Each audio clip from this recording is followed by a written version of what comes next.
Charles, why do I get the feeling that something's bothering you? Asked Miranda. She and Charles stopped to rest their horses after riding for more than an hour. They had been galloping faster than even a race car could travel, and although a nightmare horse could take that pace for more than an hour, it wouldn't be able to use its full strength in battle if it carried on for much longer. They were about 200 miles as the crow flies from Dawn City. Charles shook his head and said, "I'm fine, thanks. Everything's arranged in Dawn City, so I don't have anything to be worried about." He knew he had organized all that needed doing, and Olivia was perfectly capable of deputizing in his absence. "I do actually feel slightly uneasy, though," he thought, "but I don't want to worry Miranda." Charles was very sensitive to danger, and could usually tell when trouble was in the offing, though he couldn't always judge its source. Miranda understood this about him. "Can you sense an enemy?" she asked. "Is it a strong, dangerous one?"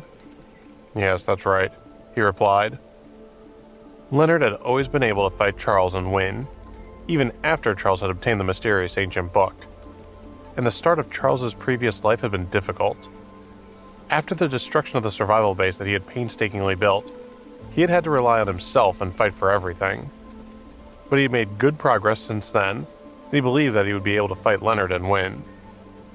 The biggest obstacle Charles needed to overcome wasn't their difference in strength, but the difference in status between the two of them. And that gap had begun to shrink gradually once Charles had established a special relationship with the military. Seeing that Charles wasn't willing to say anything more, Miranda didn't pursue the matter further. "What is this place? Do we come here for something special?" she asked. She looked around, and her gaze fell on a mountain not far away. They lived in the plains, and the mountains surrounding them were typically more like hills. But as she scanned the area, she could tell that the nearest mountains were about 2,000 feet high, a height which was rare in that region. Charles nodded. "Just follow me," he said, and he sent the purple nightmare horse back to hell. Then he set off in the direction of the mountain range, and Miranda followed him. Charles recalled what he knew of the area from his past life as they walked. He remembered that a city there had attracted lots of tourists for skiing in winter and hiking in summer. After the apocalypse had begun, hardly anyone had visited the area, and tourism had all but dried up. But 2 years later, it had become busy there again. He knew the region was particularly fertile. There were natural springs rising in the mountains that irrigated the land, so it would be a valuable resource for stable food production. In his past life, dark iron had also been discovered there, so the area was a good source of materials for making weapons as well. Once the dark iron had been found, a large number of survivors had settled there and had established a survival base. Charles had traveled through the area while he had been running for his life. Back then he had been hunted down and had had no way to escape, so he had disguised himself and worked as a miner there for a while. Working as a miner hadn't provided much money for food or clothing, but it had given Charles a much-needed chance to stop running and recover. That was why he knew so much about the area and the mineral mining in it. Although the Crimson Flame Energy Gem and Blue Flame Energy Gem mineral veins near Dawn City were many times more precious than the Dark Iron vein, they were much smaller. Charles remembered his time at the mine very clearly. It was exciting, finding that precious treasure and fleeing with it, he thought. But being hunted down by so many people afterwards wasn't so great. Sometimes a small mistake can cost you a great deal. The Crimson Flame Energy Gem was the main raw material in some very powerful weapons. But because the vein was small, so was the number of weapons it could produce. But if dark iron ore was used, the whole country's population could be armed and given protective kit to wear. So long as the zombies and monsters didn't take over the mine, there would be a massive supply of dark iron ore for crafting. Charles had plenty of room in his energy storage space for more materials. As a level 5 paranormal, he was very strong, so creating more space hadn't been difficult for him. Sometimes he even felt strong enough to move a mountain and put it into space. After he and Miranda had been walking for a while, they heard a loud noise and people shouting. "Don't let them get away!" someone yelled. "They've stolen our food again!" Miranda indicated a tall tree, and they both climbed it very quickly. From up there, they had a good view of what was going on. They could see a group of mutated giant possums shuttling back and forth across the trees. The creatures were carrying packs of something on their backs, and swaying between the branches with great agility. Charles and Miranda could hear voices below on the ground. "Damn possums, scat! Get out of here!" said one. "Stealing our food again," another said angrily. "And there's nothing we can do to stop them now they've already mutated. They're as big as monkeys now and just as clever. We should have used our superpowers before they had a chance to mutate. Now we're too late," said another. Then the people on the ground looked up and spotted Charles and Miranda watching them. Someone on the ground shouted up to Charles and Miranda, "Be careful! Those giant possums can hurt you. Don't provoke them. Just get down from there quickly." The group of people on the ground were all looking up anxiously. They had tried and failed to fight off the mutated possums many times. They watched as one of the possums drew close to Charles, its posture threatening as it stood on its hind legs and snarled at him. Charles moved suddenly, his sword in his hand, and the possum fell dead to the ground. Miranda was shocked. She hadn't expected him to kill it, but there was no time to remonstrate with him because the death of one of their group had angered the rest of the possums, and they rushed toward the two, Charles and Miranda, in a tree. Seeing that one of the possums held a sharp stone covered in blood in its paw, Miranda thought, "These animals have killed people." She drew her blood-drinking sword and killed 3 possums that had run toward her. Miranda had always respected animals and saw them as part of nature, but the mutated possums were something else entirely. Charles cut down more of the possums, which seemed to be coming from all over the woodland. He wasn't at all sentimental about animals, and especially not ones that had mutated into monsters. They were always going to be enemies of the human race. Climbing down from the tree, Charles took the packs from the backs of the dead possums. "Wild animals often steal food," he said to Miranda. "There are huge problems with bears and coyotes in a lot of the big cities, and small settlements like this out in the countryside are even more vulnerable. What started out as something cute to look at is a major problem now." He poked one of the dead possums with his sword. "These possums have been threatening the lives of the local people. Anyone who steals food is a criminal, and these possums certainly deserve to die." Miranda nodded in agreement. When she had seen the first possum, she had thought it looked sweet and had been taken in by its cute appearance. But as soon as she had seen one with blood on the stone it was holding, she hadn't held back. Once she and Charles were back down on the ground, the villagers surrounded them. Miranda threw the packages of food to them. "This is yours," she said. "You should put it somewhere safe quickly. Food is still scarce, and you don't want to lose it again." But the villagers didn't pick up their food immediately. "You two should get out of here fast," one said. "You've upset the possums, and if you don't run quickly, there will be big trouble." "The possums are very dangerous," another added, "and it looks like you don't have any food with you, so take some of ours and go now. If you don't leave straight away, it'll be too late." Miranda looked at the villagers in surprise. "You're actually afraid of these animals?" she asked. "We're all terrified of them," one ragged villager answered. "They return to our village again and again. Time after time, they steal our food. It started with them taking just a couple of apples, but they soon realized how easily they could steal from us, and now they take huge amounts. We have no way of stopping them." He pulled up his shirt and showed Miranda and Charles some nasty scratches and scars. "They did this," he went on. "We tried to fight them early on, and one time we almost managed to kill one of them, and then they got really mad at us." "What happened?" asked Miranda. "They came back with their leader, killed several of our people, and kidnapped 2 of our children," he said. "It was the worst day we've ever known in our village, and since then, we haven't dared to fight back. So they get away with our food and lots of it." Miranda filled with rage. "Where are their dens and burrows?" she asked. "I'll go and kill them all." Alarmed by her offer, the villagers tried to dissuade her. "It's hopeless," said one. "There are too many of them. We see hundreds of them every day. If you attack them, they'll become even angrier and they'll slaughter our whole village." "That's right," said another. "You should just leave now while you still can. I really don't know how this area ended up like this, but you should get yourselves away to somewhere safe." Miranda felt sad as she looked at the villagers. Their lives were so different from hers. She had spent most of her life in cities and naively thought that everywhere was the same. She wished she could do more to help, save more lives, and make the world a better place for people like the desperate villagers. Charles saw the sadness in her eyes. Is it more important to help a few people who might not even have the skills to survive once we're gone, or to carry on with our main mission to help the others in Washington?" he asked. Miranda paused. "I know you're right," she finally said, "but I just wish we could help everyone. There's so much suffering across the country, and sometimes it feels like what I can do is a drop in the ocean." "Look," said Charles, "if you really think that killing these possums is the solution to this village's problems, then go ahead, and I'll help you do it. But think long term. Once we've gone and another pack of giant possums comes here, or if we don't find every single den and burrow, how useful will we really have been to these people?" "You're right," replied Miranda with a heavy sigh. "I can't save everyone, even though I wish I could. I should concentrate on the main mission and not get sidetracked like this. But it's hard to see such suffering and not do anything about it." "I know you want to help as many people as you can, and that's laudable," Charles said. "But we have limited resources. We have to be realistic. I'm not opposed to helping people, and I want to save as many lives as you do. But I'm opposed to short-term help with no long-term backup plan."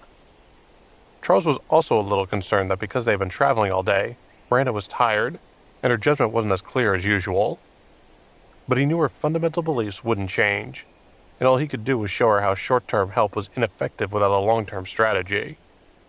The situation in the village gave him the perfect opportunity to do just that.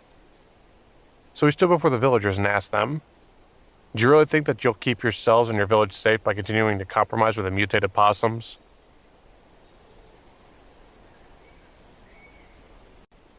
Charles had asked the villagers whether they thought continuing to give in to the giant possums' demands for food, leaving them near to starvation, would keep the village safe in the long term. The villagers muttered among themselves, and their leader tried to give Charles an answer. But he realized that, like the other villagers, he didn't really have a sensible response. Feeling Charles's scrutiny, even if he had had anything useful to say, he didn't think he would have been brave enough to open his mouth in front of this powerful man with his murderous gaze.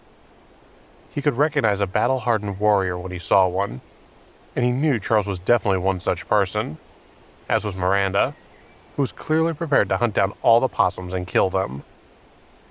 Even though Charles didn't look at the other villagers with any hostility, none of them dared to speak up. "Surely you have to realize that even if you keep giving in to the possums' threats and demands for food, you'll only survive for a short time," he said to them. "Once you can no longer provide them with what they want, they'll have no more use for you, and you don't need me to tell you what that'll mean." The villagers lived simple lives, but they weren't stupid. At first, they had thought the giant possums had been behaving like naughty kids, stealing the odd piece of fruit here and there. At that time, food had been plentiful in the village, so no one had really minded a few things going missing. It had actually been entertaining watching the possums' antics. But the giant possums had become braver and had started attacking people, sometimes wounding them badly. The situation had quickly gotten out of control as the monsters had grown in confidence. Humankind has brought disasters to parts of the animal kingdom, and now with these apocalyptic mutations, animals are fighting back, Charles thought. The village leader scraped together enough courage to ask, "But what can we do? How else can we protect ourselves from these monsters?" Another villager began to cry, so great was the desolation he and many others felt. "Sometimes a less obvious solution is the answer, and you certainly need another way of tackling this problem in the longer term," replied Charles. "My deputy here and I can help you get some of your food back, but do you really think you can continue like this?" "Please, can't you just help us get rid of all the possums?" asked the village leader, knowing that his plea was falling on deaf ears. Charles had tried to make them all face up to the crisis situation they found themselves in. They had thought they had some hope, but now that hope had been crushed and replaced by the reality of their position. Miranda spoke up, sensing that Charles had a plan. "You should trust this man's judgment. He knows what he's talking about. I trust him with my life." "You want to be able to protect yourselves, right?" Charles asked them. "So listen up." But one of the villagers interrupted him. "We want to teach the giant possums a lesson, but they're too cunning, and their leader is very powerful and strong. We can't beat them all." "It's not all about strength," Charles replied. "You're all physically stronger than the possums, even though they're several times the normal size. The problem lies with their speed, but it's not actually very difficult to deal with that. What do? We can't outrun them, said the village leader. You distract them with something that'll frighten them away, so neither their speed nor their strength will matter, replied Charles. Miranda marveled silently at Charles's knowledge of these monsters that she hadn't even known existed before that day. Charles pointed at the pile of dead possums. You need to hang these corpses in the trees, he said to the villagers. They're the ultimate deterrent for possums. When they see those, they won't go near them, so as long as you put their dead bodies in the trees all around the edge of the village, you'll be protected. There was silence, and Charles thought he had stunned them with his brilliant plan. But the silence was quickly broken by a young villager. If we do that, they'll seek revenge, and we'll all be dead, the young man shouted. Fight them to the death, I say. There's hardly any food left, and all of you are happy to keep being bullied by these monsters. How much longer do you want to go on living in fear like this, always hungry? A few others spoke up in support of the angry young villager, but their leader and most of the others started to pick up the dead possum bodies and walk toward the village as Charles had instructed. They had had enough of being bullied by the possums, and their patience had reached its limit. Charles looked at the village leader. You made the right decision, he said. If you'd rejected my plan, I would have just left, and I wouldn't have bothered with you any longer. I never waste my time on people who won't help themselves and will die because of their own stupidity.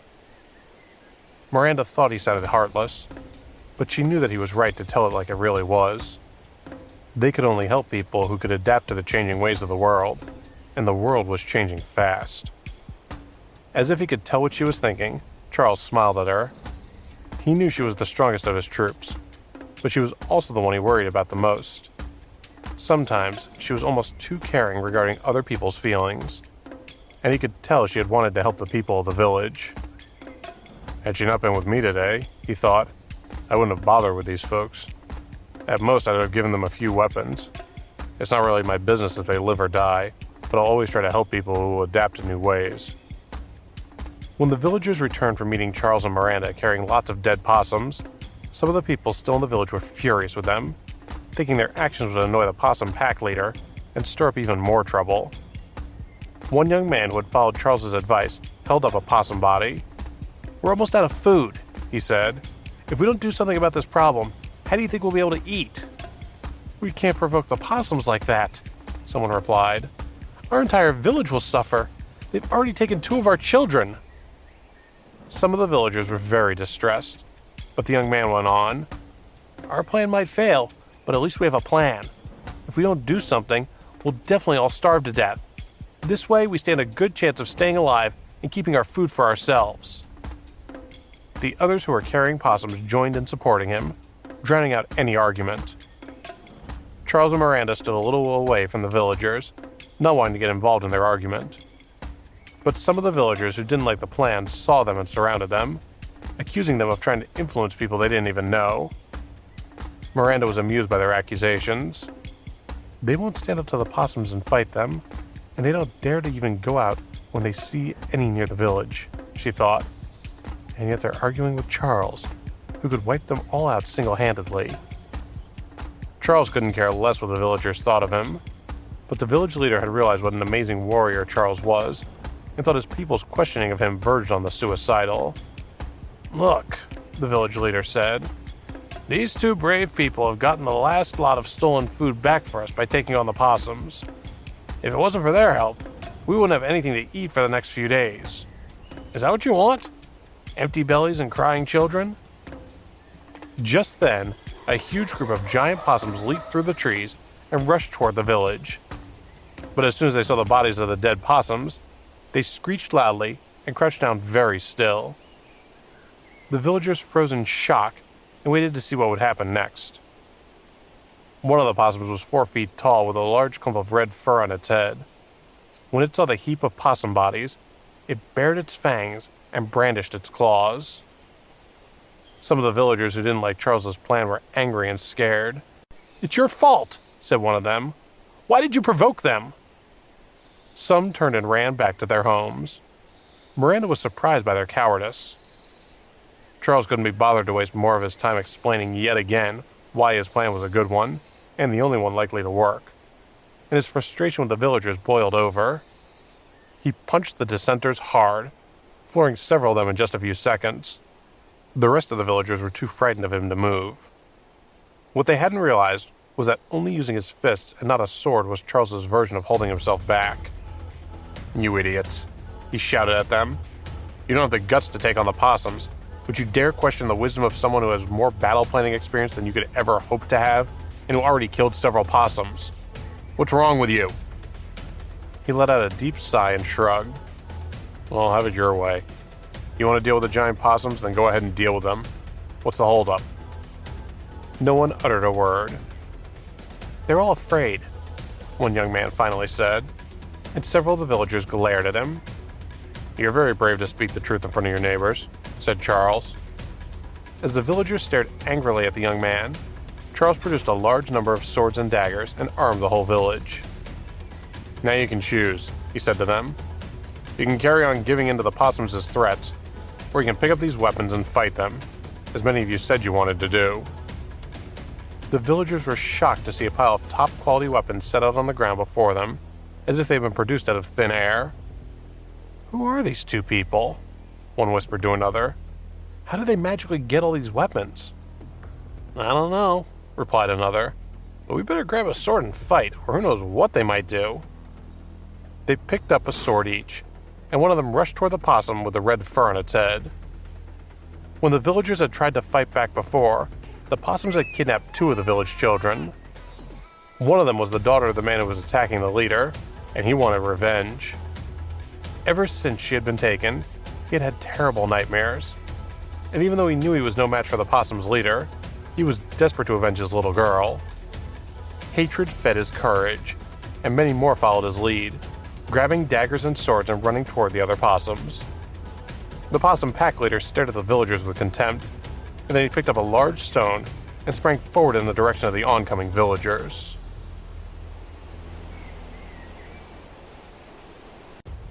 A bright, laser-like light flashed, and Miranda sheathed her sword. Shock momentarily passed across the possum leader's face, and it fell dead to the ground. It hadn't expected that among the usually frightened and weak villagers, there would be someone who would have the courage to attack it. The villagers who had armed themselves with the weapons Charles had provided realized that the giant possums weren't invincible after all. In a single fight, more than a dozen possum bodies had piled up on the ground. And once the pack leader was dead, the other possums scattered, running for their lives. The villagers were stunned to see the possums fleeing. "We won, just like that," said one.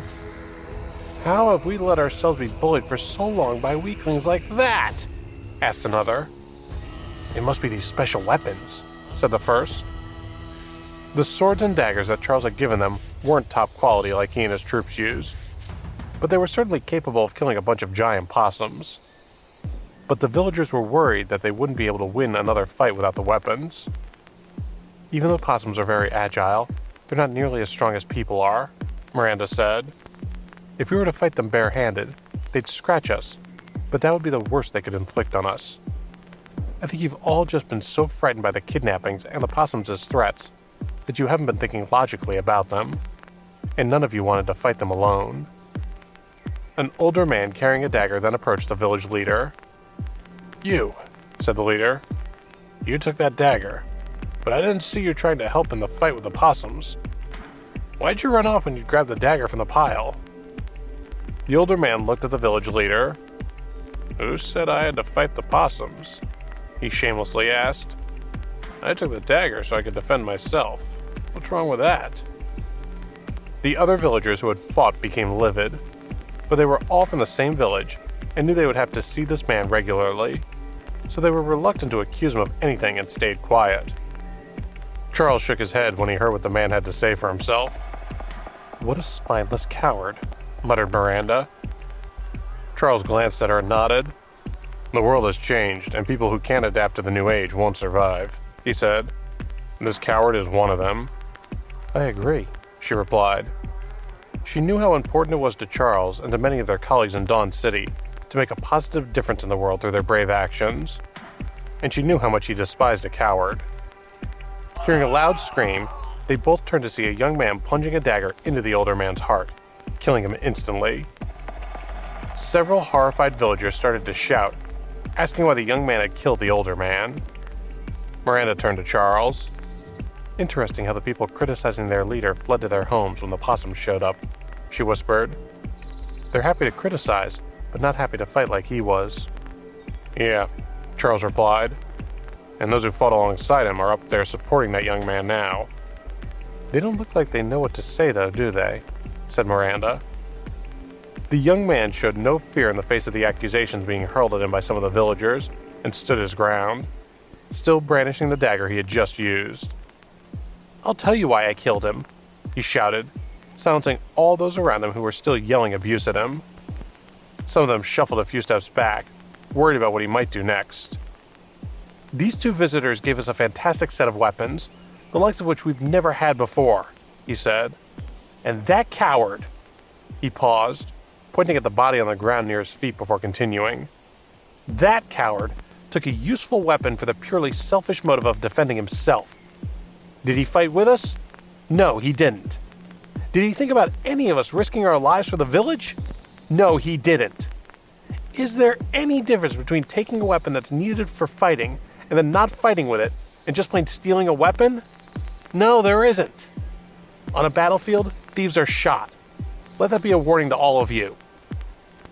The villagers looked warily at him, but no one said anything or moved any nearer to him. "Does anyone disagree with me?" he asked. "Anyone want to come here and tell me I was wrong to kill that treacherous thief? Do you?" "No, I didn't think so." Charles and Miranda looked at the young man with admiration. "I like his spirit. We should find out who he is," Miranda said to Charles. They walked over to him, the villagers parting to let them through. Charles held out his hand to shake the young man's and asked, "What's your name?" The young man took Charles's proffered hand and shook it. "I'm Ross Bartlett. Who are you?" Charles smiled but didn't introduce himself, making a mental note to remember the young man's name.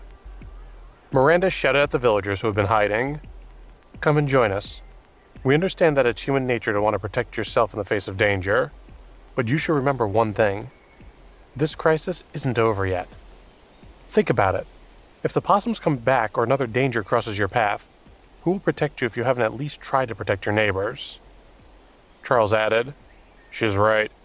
If you let yourselves carry on being bullied by the giant possums, sooner or later, you'll all starve. And if you don't protect those who are willing to fight the possums, you'll definitely die. If you want to have hope in a future free of fear, protect those who try to protect you." The villagers realized that Miranda and Charles were right, and they started to shout their support for Ross. It was obvious that he was a good and brave man, and wise beyond his years. When the village was in danger, this young man was the most reliable person in the village. 2 hours later, after Charles had taught Ross some basic survival skills, he and Miranda left the village and went to search for the dark iron. It had been a spur-of-the-moment decision for Charles to teach Ross. His time was precious, but he thought it was worth it to spend a little bit of that time on Ross.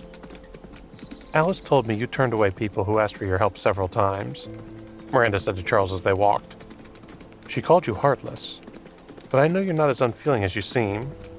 You've never abandoned anyone who relied on their own strength to keep up with you. You're just more rational than most people." Alice had told her that when Charles had gone around slaughtering monsters in the past, he had met many people who had asked for his help.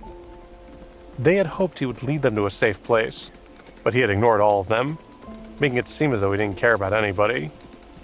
If that's really the case, why do so many people follow him now? Miranda wondered. She thought about it, and realized that the people around Charles weren't the ones who had begged him to protect them after they had seen how strong he was. The people around him were the ones who had picked up their swords and followed him. She knew that Charles had no interest in saving people who could do nothing but complain while waiting for someone else to rescue them from their predicaments. "If a person really wants to live," Charles said, "they'll at least fight back when they're in danger. But it's not my fault those people didn't have the initiative to fight for their own lives. I can only help them if they want to live." His words sounded harsh, but his face remained as calm as ever. Anyone as strong as he was would naturally attract people. Even if he didn't try to help them, they would still be drawn to him as a beacon of safety. In his view, It wasn't his fault that those people had been unwilling to seize the opportunities afforded to them simply by his proximity. Charles had always disdained people who did nothing but wait for help to arrive. Even if he had the time and energy to save them, he wouldn't waste it on them. He knew that any effort he put into saving people like that would only be wasted when they died, and lazy people like that would be of no use to him. He and Miranda moved very quickly, and they soon arrived in a mountain peak with very few trees. Charles recognized the place from his previous life. When he had been at his wit's end, he had disguised himself there as a miner. But in his new life, the dark iron there hadn't been excavated yet. Miranda looked at the desolate dark iron mine and frowned. "There's nothing here," she said. "What are we doing here?" Charles shook his head. "It's still too early to say that for sure."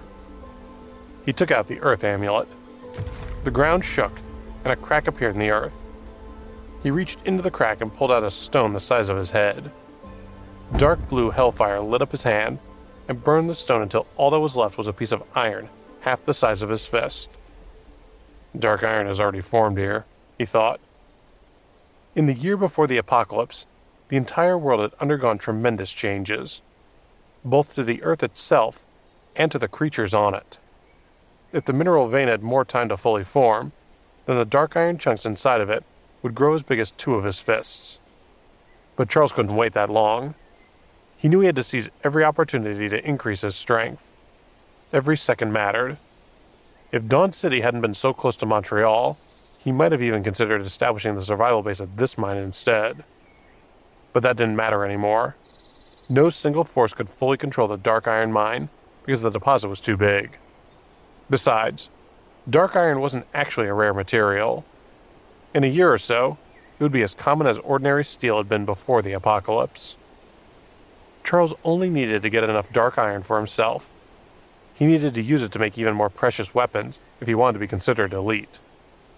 Miranda eyed the chunk of metal in Charles's hand with awe. "How did you know something this magnificent would be here?" "There's a pattern to how the world has mutated," Charles explained. "It was always too dangerous to mine the iron here, because there's also phosphorus nearby, so we left it alone. Now that the world has changed, creatures aren't the only things that have mutated."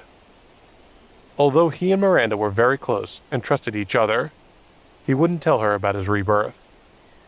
Even if he told her and she kept it a secret, he knew she would act differently around him. Everything would change. Some people might not see that as a big deal, but it was huge to Charles. He knew that he absolutely couldn't tell anyone his secret until he was as strong as he could possibly be. Since he had confirmed that there was a dark iron deposit underground, Charles immediately got to work. He had already prepared what he could in advance, including many earth amulets and extract amulets. The earth amulets could shatter rocks in a 60-foot radius. With the dark iron, that range might be smaller, but the extract amulets would help make up the difference. The extract amulets would amplify the destructive power of the earth amulets to unparalleled levels. The extract amulets bloomed in Charles's hands one after another. He set them in a special arrangement, and they burrowed into the ground. Once he had done the same with all the earth amulets he had, he grabbed Miranda's slender hand and ushered her away. "Come on, we have to go quickly," he said. She blushed as he held her hand, but she followed him without argument. Once they were about half a mile away from the mine, a huge explosion shook the ground. Pieces of stone flew through the sky and rained down upon them. Miranda brushed the dust and debris from her face and arms. She looked back toward the mine, and her eyes widened.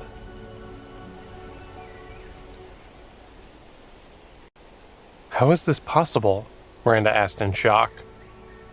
The small mountain behind them had been about 1,000 feet high, but it had been reduced to rubble. As she looked at the ruined mountain, she realized something. The loud sound she had heard a few moments before hadn't been the sound of an explosion, but rather just the sound of the mountain collapsing.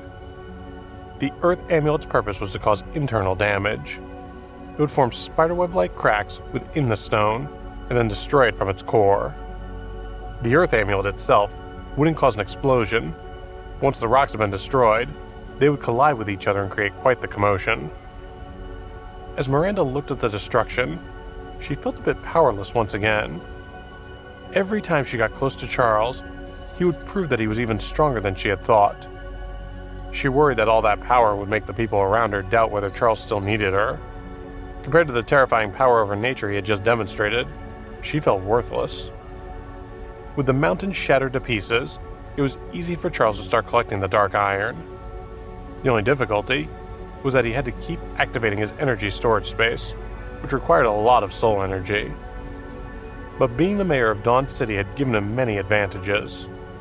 By relying on his early efforts and the benefits of being in such a high position, he had accumulated more than 20,000 crystal cores, most of which were level 3 and had abundant energy. If he refined all the crystal cores, Charles could reach the peak of level 5. And with a little more effort, he could even reach level 6. But he had given up on that idea. If he wanted to do great things, he had to learn to make difficult choices. Once someone reached level 5, they could access the transformation realm. Beings that reached this realm would experience a tremendous change. The lightning cadaver serpent, for example, would gain powerful combat strength if it awakened there. The stronger its foundation in the transformation realm, the stronger the creature would be. But humans had no such foundation. They had to rely on their own strength to discover the mysteries of the transformation realm. For example, Miranda had discovered her lightning sword ability after she had reached level 5. Comprehending these profound and mysterious abilities would be their foundation for reaching saint level in the future. Charles knew that if he reached level 6 so soon, then most of the dangers in the world would seem like nothing to him, and he could no longer train simply by fighting monsters. He had to stay in a state of crisis, which meant he couldn't grow too strong too quickly, or he wouldn't be able to keep growing at all. If anyone else knew his reasoning, they wouldn't understand. To them, being invincible from the start could only be a good thing. And if they saw that he resisted that power, they would be willing to take it for themselves if they could. But Charles believed that countries and people should be born in trouble and die in peace. He thought no one should be in a desperate situation when they were close to death. He hadn't yet reached the part of his life where he could relax yet, so he had to maintain a sense of crisis. That was the only way he could keep the people around him safe.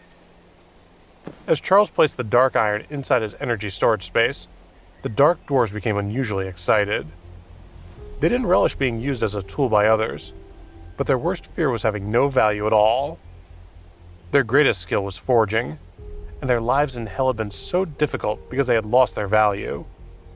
There had been no reason for them to go on living. If it hadn't been for the Cerberus Pack's concern for how their old master would feel if the dwarves had disappeared, they wouldn't have made it out of hell. That had been a dark time for the Dark Dwarves, but they had endured that brutal life until they could make it to the outside world. After the Cerberus Pack had sent them out of hell, the dwarves had been overjoyed because they knew Charles would have a new use for them. They were willing to do anything if it meant they would survive.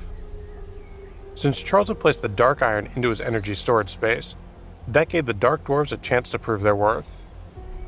"We have a new mission!" shouted the leader of the dwarves, as he excitedly waved a hammer even taller than himself. "This is our chance to strike up the forge again and earn our keep. If we want to keep living as good as we have been, then we have to make the best weapons we can." The dwarves let out an excited roar. They had no idea how many years they had been in hell.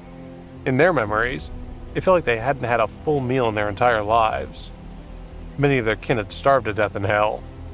Countless older dark dwarves had given up their hard-earned food to give the children a chance to live, or had even killed themselves to reduce overall consumption. It had been a painful and torturous time. This was especially true for the older dwarves. They had once thought that the days without wine were the worst it could get. But once they had no more work, and their supplies had been used up, they finally understood that simply being able to eat was a great blessing. The stubborn dwarves had been refined by cruelty, and the truly stubborn ones had been burned to ashes in hellfire. The ones who were left had learned to submit to reality, but now they had a chance to eat their fill once again. The leader of the Dark Dwarves was so excited that tears welled up in his eyes. They all believed that as long as they forged the dark iron for Charles, they would be able to maintain their happy lives. So they began to work. All the refining equipment they needed had already been moved into their workshop. so there was nothing to prevent them from starting right away. They skillfully crushed and purified the dark iron, and then they forged it into various weapons with great speed. In less than 2 hours, they'd already produced the first batch of weapons. Charles had still been collecting dark iron the whole time, but he stopped when he heard that some weapons were already finished. He took a few of the new swords out of his energy storage space. Although Miranda was very curious about how Charles had turned the dark iron into weapons so quickly, she didn't ask any questions. Instead, she accepted the dark iron sword he handed her and began to familiarize herself with the weapon. She drew the blade across her arm and was surprised when bright blood seeped out of the wound. As a level 5, she hadn't thought the dark iron sword would break through her defenses with its sharpness alone. Charles used his revival amulet to heal the cut on Miranda's arm. She raised an eyebrow at him and asked, "Where did you get this sword? It actually cut through my defenses all on its own. How did you do it?" She hadn't been prepared for such a powerful weapon. It had cut her skin easily, even though she hadn't poured any of her soul energy into it. She had no doubt that if she combined her strength with the sword's power, she could easily break through the defenses of a level 5 monster. Miranda had seen weapons of this caliber before. She had her blood-drinking sword, Elena and Kevin each had their Crimson Flame swords, and many other people around Charles had powerful weapons as well. No matter its quality, any weapon was only as good as the person wielding it. But Miranda thought this sword was special. Charles had put the dark iron into his energy storage space, and in less than 2 hours, he had taken out several swords and a long spear, proving that the dark iron sword wasn't the only one of its kind. Miranda was astonished that what she had thought was such a powerful weapon was really just one of many. The thought terrified her a bit. If Charles mined the entire mountain, extracting lumps of dark iron the size of his fist from chunks of stone the size of his head, then he would have enough dark iron to make a lot more weapons. Soon, equipment made from dark iron would be standard issue, and if the Knights of Hell were equipped with such weapons, they would be practically invincible. Miranda thought about Charles's order to the Knights, to kill zombies and collect resources along the way. He had said it was just part of their training, but now she wondered if his order had a deeper meaning.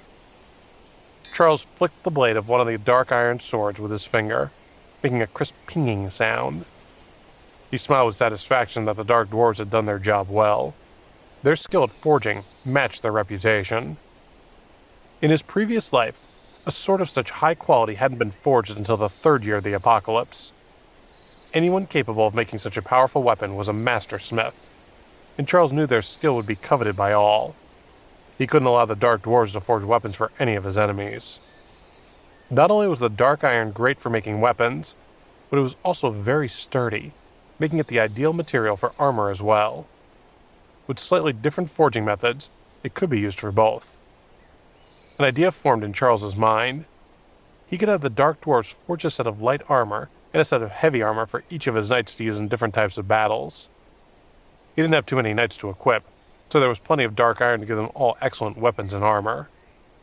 His knights were an elite group, and he needed them to be strong enough to fight against hundreds. The ground suddenly began to shake. "Is it an earthquake?" Miranda asked. She stayed calm. She had seen enough danger to know panicking wasn't worth it.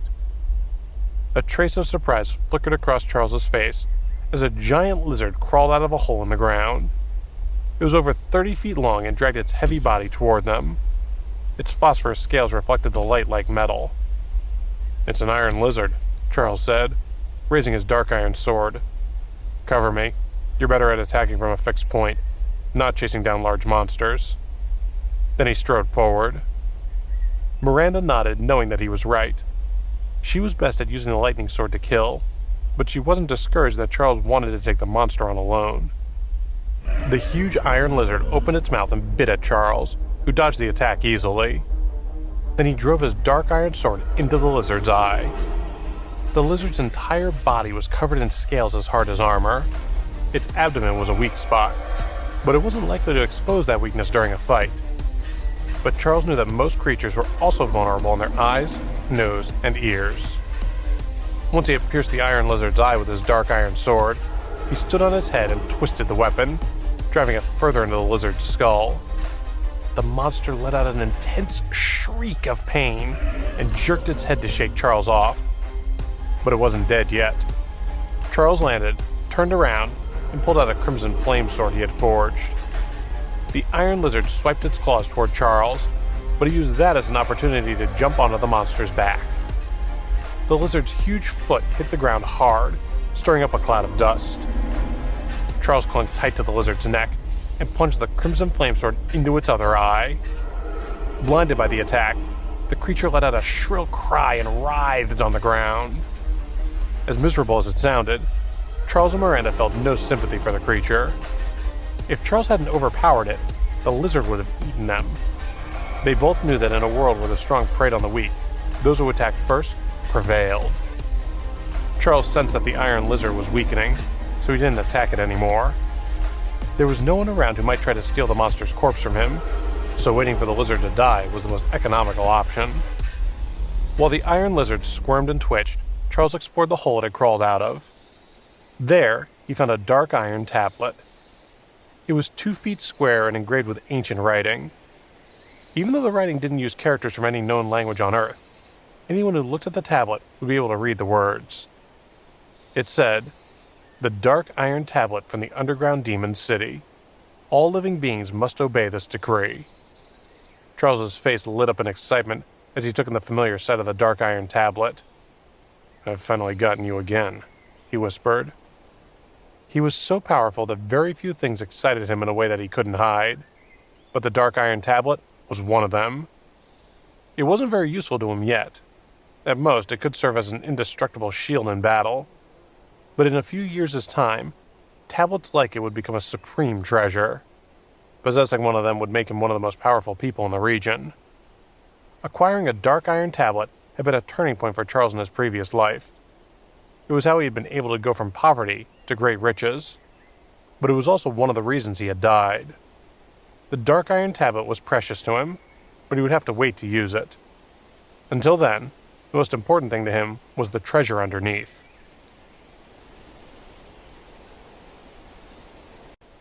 The iron lizard's brain had been severely damaged, and it gradually weakened.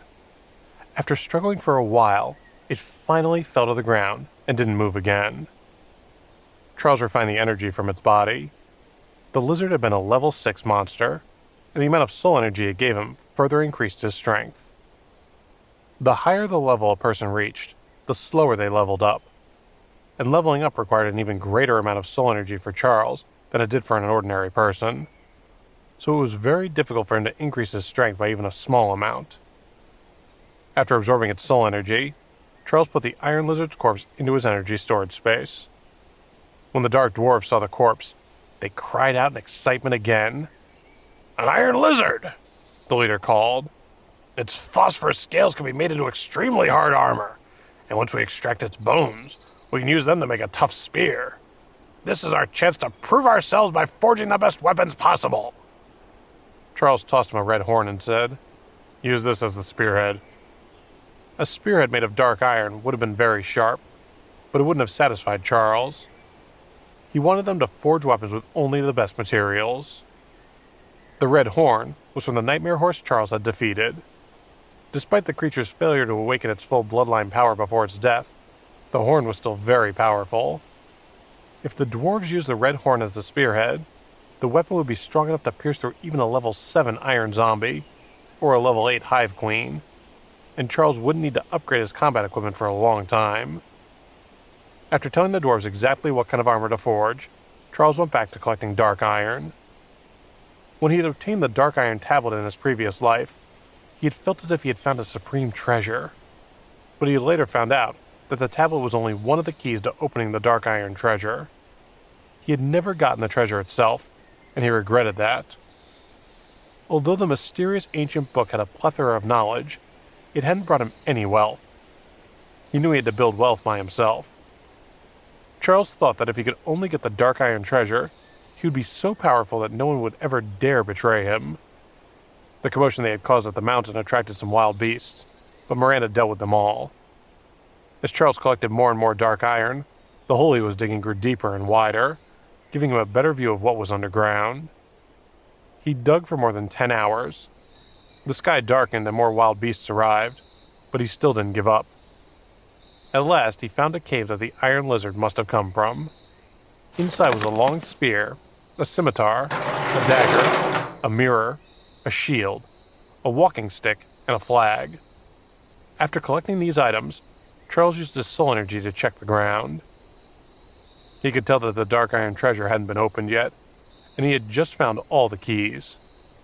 No one else would even have a chance at getting it before he did. In his previous life, others had discovered that he had taken the dark iron tablet. They had tried to kill him and take it from him, but he had fought fiercely and had fled with the tablet. Although the tablet had given him tremendous benefits, it had also prevented him from returning to the area. The people who had settled there had lost track of where the dark iron tablet had been found, but while excavating the mine, they had eventually discovered the weapons and had opened the dark iron treasure. Those who had obtained the treasure hadn't announced what they had found inside, but they had become very powerful afterward, and like every powerful force, they had superior weapons. In the late stages of the apocalypse that Charles had experienced in his previous life, weapons forged from dark iron had become mainstream, as common as any other metal. But the 7 people who had acquired the treasure had been able to forge dark iron in special ways, and they had fought each other for the weapons they had made. When Charles had taken the dark iron tablet, he had become the target of public criticism. The other 7 had also agreed that they absolutely couldn't allow him to claim part of the dark iron treasure. Charles laughed to himself. They had risked their lives to stop him from getting any part of the dark iron treasure in his previous life.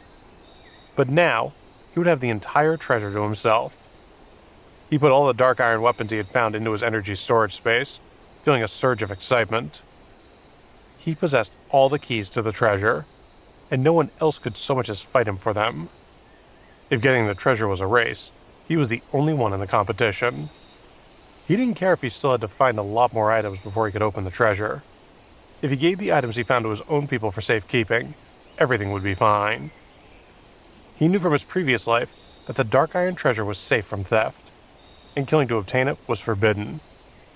Even the 7 people who had gotten the treasure hadn't been able to fight each other for it. It had been as if some invisible force had restricted them. Miranda was irritated by the smug look on Charles's face. "I guess we're going to have to sleep out here in the wilderness," she snapped. Charles looked up at the dark sky and checked his watch. It was already 1 in the morning. They could return to the village right away. Because of who they were, he knew no one would refuse to let them stay overnight. But he didn't really want to return to the village. Instead, he set up a tent and created a barrier around him that was a simplified version of an energy shield. "It's getting late," he said. "We should rest." "Do you only have 1 tent?" she asked. Her cheeks heated, but the darkness hid her blush. His face remained serious. "Yeah, I only brought 1 tent. We're in the middle of nowhere, so there's no need to be so particular. We'll make do." Then he disappeared inside the tent. Miranda scoffed. He had feelings for her, and she thought she knew what he was up to, but she had to pretend she didn't see through his scheme. After struggling with herself for a moment, she also entered the tent. She lay down and waited for Charles to make a move, but a few minutes passed, and nothing happened. She couldn't help feeling a little disappointed. "Are you already asleep?" she asked, her cheeks burning with embarrassment. She had slept with him on a whim before, but she was shocked by the idea that she wanted to do it again. Charles's mocking voice came from the darkness. "I'm tired. Leave me alone." It took several days for Charles to collect enough dark iron. Meanwhile, Miranda patrolled the mountains the entire time and killed many wild beasts. Although the villagers' fighting spirit had been ignited, she knew they were still too weak to fight too many monsters on their own, and she wanted to minimize the danger to them. Charles didn't stop her. The villagers had shown initiative, so he didn't mind helping them. During the few days they spent together in the wilderness, Miranda also gave in to her heart's desires and slept with Charles several times. But she felt like a hypocrite, pretending to be virtuous while indulging herself in secret. After one such bout of passion, Miranda lay in Charles's arms and couldn't help but laugh at herself. She had always taught morality and restraint to her students, and yet she had gone against her own teachings. Charles stroked her hair and comforted her. "I know what you're thinking," he said, "but but the people you saved will thank you regardless. He knew there would always be a few ungrateful people, but he also knew how taxing it was for people to place too many expectations on themselves. Miranda was the type of person to take responsibility for too many things, and it was wearing her out. She was under a huge amount of pressure, and he knew she longed for a chance to relax. The last time the two of them had been together, Miranda had been on the verge of collapse. But after spending a few days in each other's company, her heart had become free. It was as if all her burdens had been swept away, and her entire body had finally relaxed. But they both knew that such peace couldn't last for long. Once Charles had collected enough dark iron, the weight of their responsibilities came crashing back down upon them. Neither of them was the kind of person who lived only for themselves. They had been away from the team for too long, and it was time to return. After confirming the team's location, the two of them prepared to go. Before they left, Charles found Ross and spoke to him alone. Ross was only 17, but he acted more mature than most people in their 30s or 40s.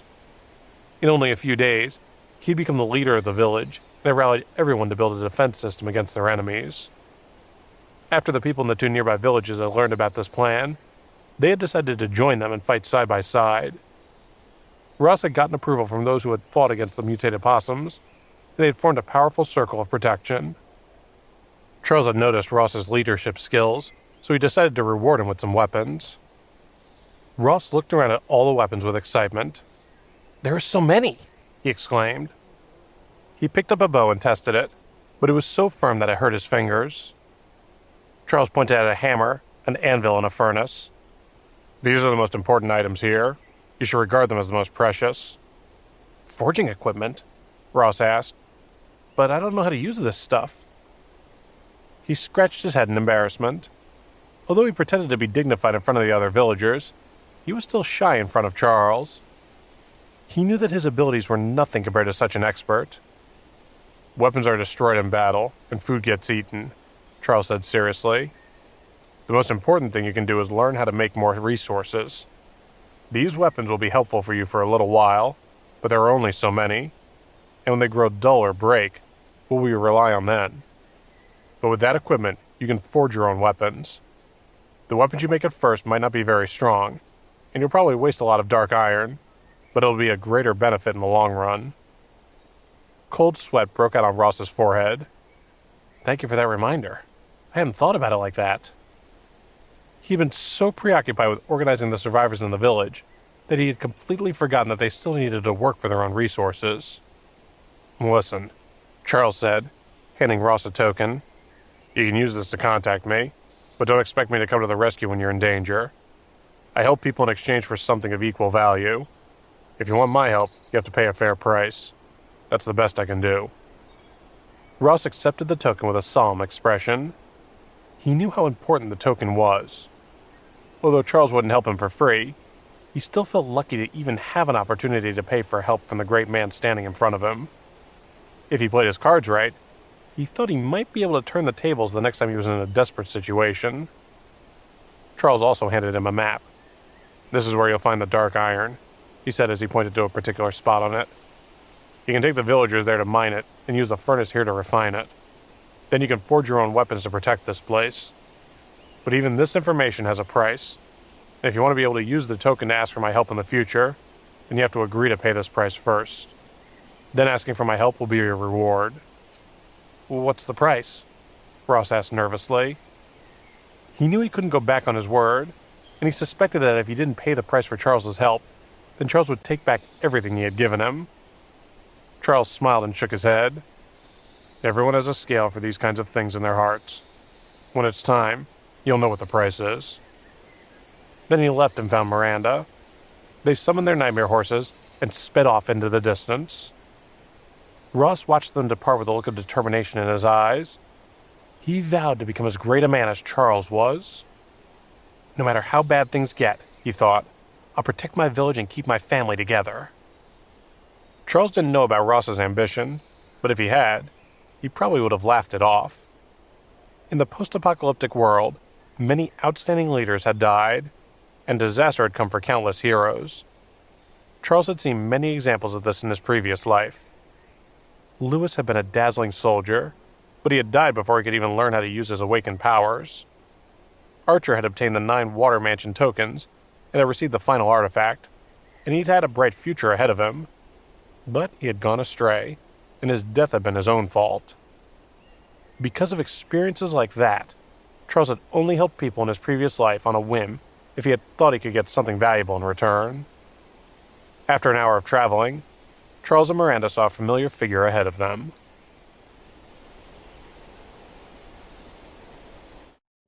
Once Charles and Miranda met up with Alice and the others, the group gave them a summary of the situation. They told them that in their march during the past 5 days, they had lost 14 people, including 2 Knights of Hell. On the 3rd day, they had come across a crowd of more than 2,000 zombies. Although some of the group had been injured, they had escaped without any casualties. The deaths had happened after the zombie attack. Assuming that the threat had passed, the group had let their guard down while searching for resources and had been ambushed by a band of monsters. The monsters had attacked so quickly that even Calvin and Helen had been unable to save everybody. After the knights had finally fought off the monsters and had found several of their own number dead, they had fallen into guilt and frustration. They blamed themselves, sure that it had been their personal negligence that had led to the death of their teammates. Charles had never been suited to comforting others, so he left the consoling to someone else. However, the attack had taught the knights a brutal lesson in remaining ever vigilant. "We can't let our guard down," said Calvin. "It doesn't matter how safe we think we are or how well things are going." The others agreed. After he had learned of the general situation among the knights, Charles handed out some weapons and armor he had forged from dark iron to the group with the greatest number of knights. "It takes time to forge these," he said. "So at the moment, we don't have enough for everyone. You'll all get one in time, but I have to prioritize the people who have shown the greatest promise." After realizing that the dark iron weapons were strong enough to cut through the defense of even level 5 creatures, those who hadn't been given any were furious. Some even tried to snatch weapons out of the hands of those who had been given them. The knights that Charles had bestowed them on admired their new weapons with smug expressions. Although he had just told them that everyone would get one soon enough, they couldn't help but feel more important than the others. The dark iron armor was particularly useful and would greatly increase their defense. They were thrilled that Charles had given it to them, even before he had given any to his level 5 paranormals. Mark saw how self-satisfied his knights looked with their new weapons. "Have you forgotten your lesson so quickly?" he asked. "We survived against those 2,000 zombies with our own equipment. It was only when we let our guard down afterwards that we lost teammates. It doesn't matter how strong our weapons are if we don't have the vigilance to use them when it matters." The knights lowered their heads, remembering their dead comrades. "It's not that I don't want you to take risks," Mark continued, "but you have to remember to remain calm and focused, no matter how convinced you may be that there are no enemies around. You can only enjoy the luxuries of the world if you stay alive." The knights were sobered to hear this.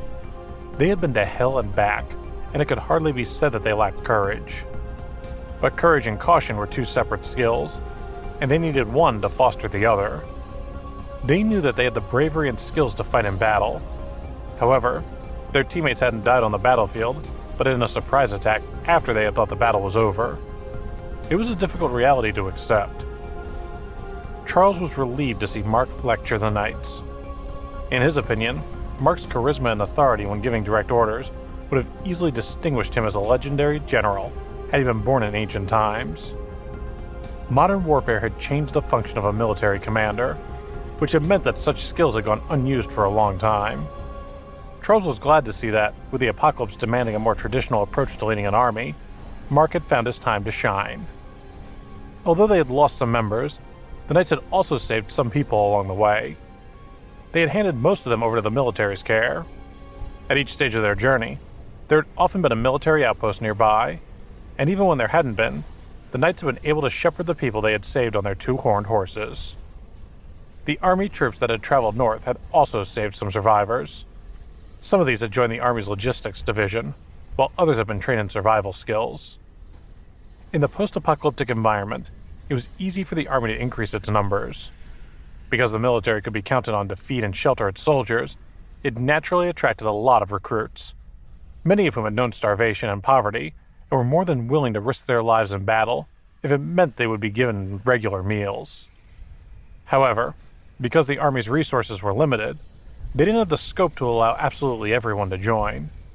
They had to be particular about who they recruited, which meant that they sometimes expelled people who weren't paying their way. For example, if any of those who had joined the logistics division didn't pull their weight, they might well be abandoned down the line. After the massacre in Butte, the Army had become particularly stringent on these matters. It was clear that the principles they would need in order to succeed required strength and discipline. Charles operated in a similar way. He wasn't disposed to giving out free meals.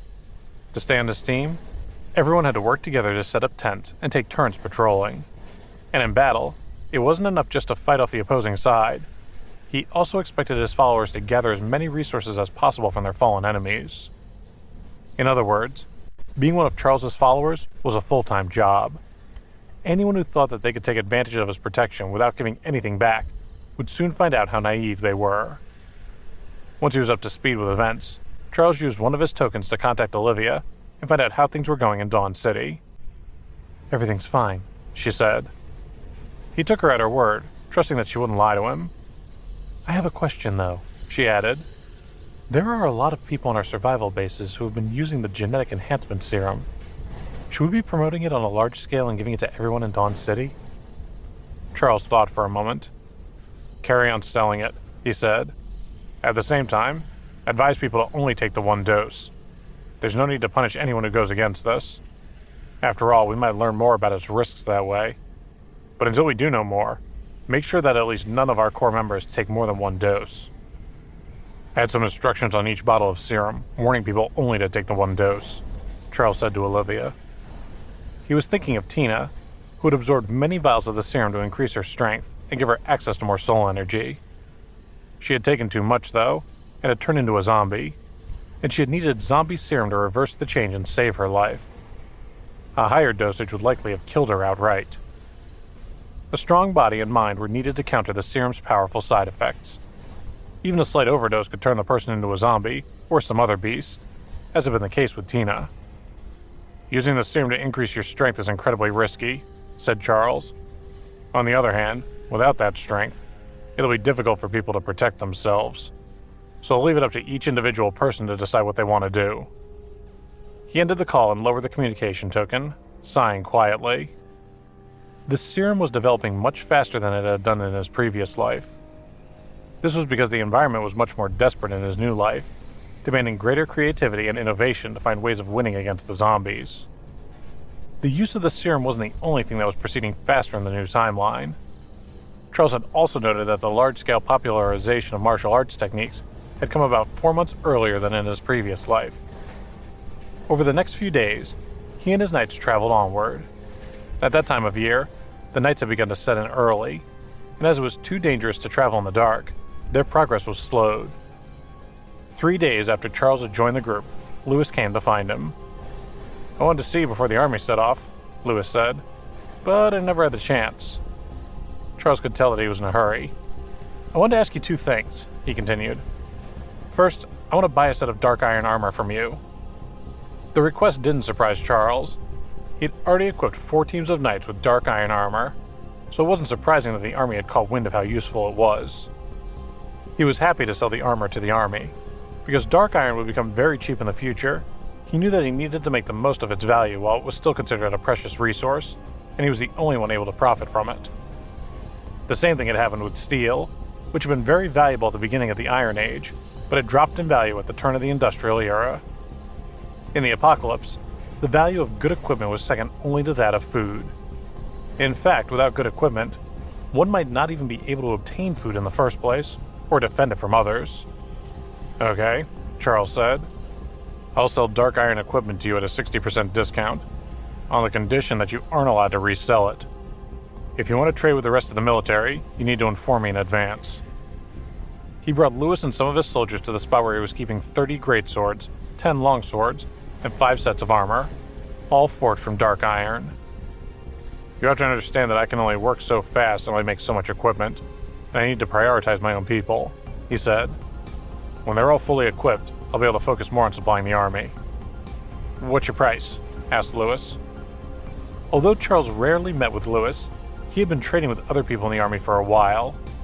He was always honest about his prices and offered a generous discount. This had fostered a good relationship between them, and the army was very grateful to him.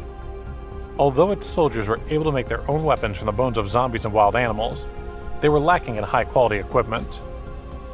"The great swords and long swords cost 24 level 3 crystal cores each," said Charles, "and the sets of armor, 6 level 4 crystal cores." Lewis raised his eyebrows.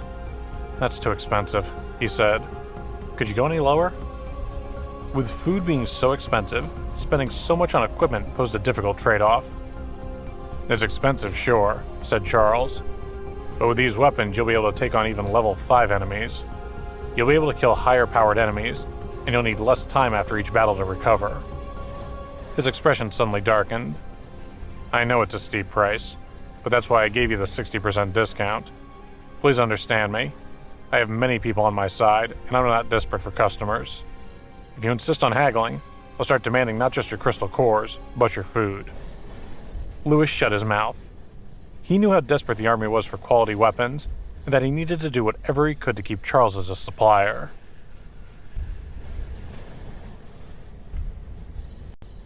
"All right," said Lewis. "We'll pay what you say."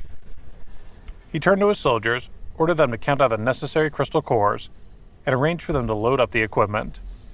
Then he said, "The other thing I wanted to ask about was how to develop each superpowered attribute. As the strongest paranormal, I figured you'd be the expert on the subject." Charles was taken aback. Many people had become interested in the different superpowered attributes, but Lewis was the first to dare ask Charles about them. "My own superpowers are a combination of various attributes," he said, "so I can't give you any advice on developing each one in isolation." Then, after a pause, he asked, "Have you developed more than one?"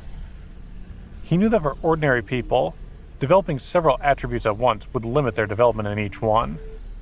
An expert like himself, though, could grow their power in all the attributes simultaneously, greatly increasing their overall strength.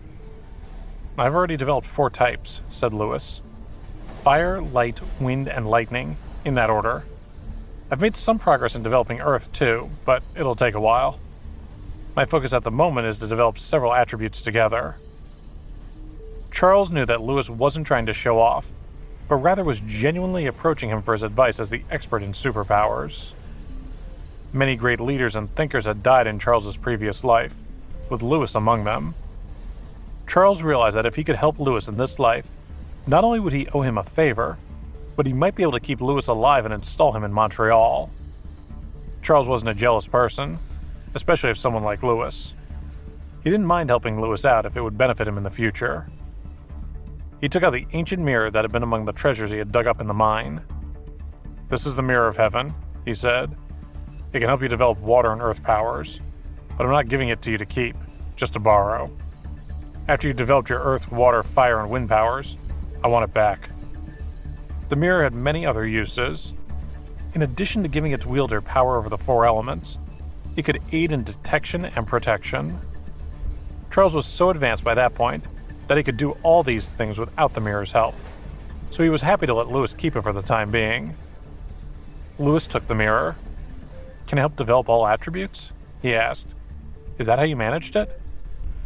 Charles was quiet for a moment, seeing that Lewis clearly didn't understand the exact use of the mirror. "As long as you keep using crystal cores to nourish the mirror, you'll find out soon enough how it works," he said. "You'll figure it out yourself. I'm not going to teach you." "What do I owe you?" Lewis asked. He knew that Charles would insist on an equal exchange. Charles thought for a while, and then he said, "If you come across any rare or special materials and have no use for them, bring them to me." He had already used most of the resources he and his team had come across up to that point in any way he could. As things stood, the only resource he had any real use for anymore was crystal cores. It didn't matter how many crystal cores he amassed, he could always use more. But if Lewis could bring him resources unknown to him, he judged that this would make a suitable price for the use of the mirror. He knew that the army was huge and had plenty of opportunities to come across special materials he and his team might never find on their own. "Okay," said Lewis, putting away the mirror. "That's a fair price." As far as he was concerned, the army would have no use for the resources they came across, so it would be no great loss to give them to Charles. "Make sure you use the mirror to help as many people as possible," said Charles. After he had established Dawn City, he began to think about his long-term plans. He knew that any expert or highly skilled person would be extremely important in saving humanity. If Lewis could use the mirror to develop his powers, Charles hoped that he would be able to become a great leader. He also hoped he would remember that it was Charles who had helped him to get there. Some of the Knights of Hell had been eavesdropping on the exchange between Charles and Lewis. "I didn't realize our equipment was so valuable," one said. "The Dark Iron armor is worth level 4 crystal cores. Wow! Our entire squad has only killed 2 level 4 zombies in total. And just think how much our new horses must be worth," another added. "Mayor Federer clearly thinks highly of us, giving us these things. We can't let him down." Before, the Knights hadn't realized the extent of Charles's investment in them. But after they had overheard the transaction with Lewis, it was clear that he valued them and had high hopes for them. They agreed that the best way to repay him was to use the equipment to kill as many zombies and save as many people as possible. Mark weighed up the Dark Iron battle axe in his hand. It felt even heavier than before after he had learned what it was worth. "No matter what people say about Mayor Federer," he said, "he's given his all to provide a home to the vulnerable. We need to use these weapons to defend that home as best we can." A week later, Charles and his team arrived in Washington. They had grown much stronger along the way. Thanks to the military, most of the regions in the area around Washington could communicate with one another via radio. Any survival bases in need of food could use this communication to buy some with crystal cores. It was a good deal, but the base leaders wouldn't help anyone who was unprepared to kill zombies to get the cores. Their reasoning was that if these people weren't willing to risk their lives, even when they were starving, they could hardly be relied upon to help defend the base in the event of an actual attack. There were even some people in the bases who were willing to survive on as little food as possible, if it meant that they didn't have to face the zombies outside. While all this had been going on, various super squads had taken the opportunity to expand their influence. These groups specialized in killing zombies for their crystal cores. They were made up almost entirely of paranormals, mostly because regular warriors had no use for the crystal cores found in the zombies' bodies. Use of genetic enhancement serums had become rife throughout the population. Regular warriors who wanted to obtain special abilities started injecting regularly. Many succeeded without ill effect, but there were also others who disregarded the guidance given by Dawn City by injecting more than once, and who could often only be saved by a zombie serum. Others couldn't be saved at all, and instead turned into monsters and lost their minds, running riot and causing a great deal of damage until they could be pacified. It was estimated that around 50,000 people had taken the genetic enhancement serum, while a full 10,000 had died as a result. The high death rate dissuaded others from taking it. However, some consoled themselves by considering that throughout history, great losses have been necessary for people to fully understand new technologies and developments. Olivia had followed Charles's request and had released detailed advice for users of the serum. First, it insisted that although the serum was available in 2 parts, nobody should take the second, where they face the risk of death. It was also emphasized that the user should be particularly wary of losing control of their power, and should certainly stop taking the serum if they felt themselves losing control. To prepare for this, they advised that the user keep plenty of high-energy food nearby, such as the meat of a wild animal. This would ensure that they wouldn't end up malnourished or even starve to death. The instructions also warned that people needed to be prepared to kill anyone who had clearly lost control after taking the serum. They stressed that if they didn't do this, the other person might well kill them first. Finally, the advice urged people not to use folk remedies to either cure or strengthen the effects of the serum, as they would only make the effects worse. The implementation of these instructions had lowered the number of casualties, but there were still many who didn't follow them and paid for it. Hundreds of deaths backed up the truth of each of the warnings. Although such a horrific death rate scared many people away, there were still many who were willing to risk it in the hopes that the serum would give them great strength. They didn't see that they had any choice in the matter. If they didn't become stronger somehow, they would be wiped out in the New World Order. Excluding Olivia, Dawn City's deputy chiefs had been using their ability to obtain the serum to empower their subordinates. They wanted to nurture a team that would remain loyal to them. Charles and Olivia turned a blind eye to this. They knew that the friends and family of those who refused to take the serum would turn on deputy chiefs, and things would work themselves out that way without Charles and Olivia's involvement. Far away from Dawn City, the Knights led the way into Washington. "Has our once great capital really been reduced to this?" asked Miranda, looking dejectedly at the city's broken walls. Although they hadn't yet reached the center, they could already see the devastation that the nuclear strike had wrought on the city. Irradiated animals wandered everywhere, fleeing as soon as they saw Charles and his team approach. Their extreme mutations hadn't robbed them of their instinctive fear of humans. Charles looked around, his heart full of conflicted feelings. He was more familiar with Washington than with Montreal, and seeing it in such a terrible state was troubling. "Why have we stopped here?" asked Anthony. "Shouldn't we head on to the Army's base? This place is empty." "We'll be here for a while," said Charles. "We need to find somewhere to make our own base. We have enough supplies to build up a small fortress."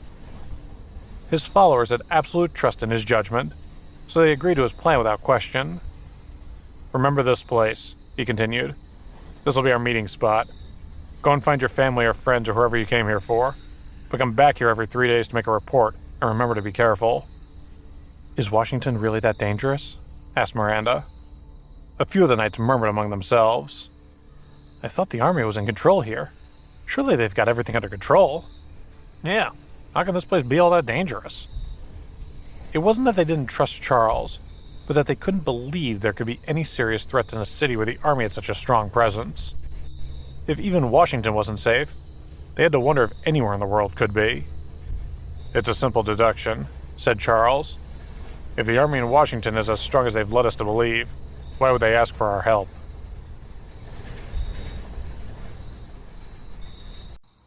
Charles's words sent a chill through everyone's hearts, as the reason they had been summoned to Washington finally hit home.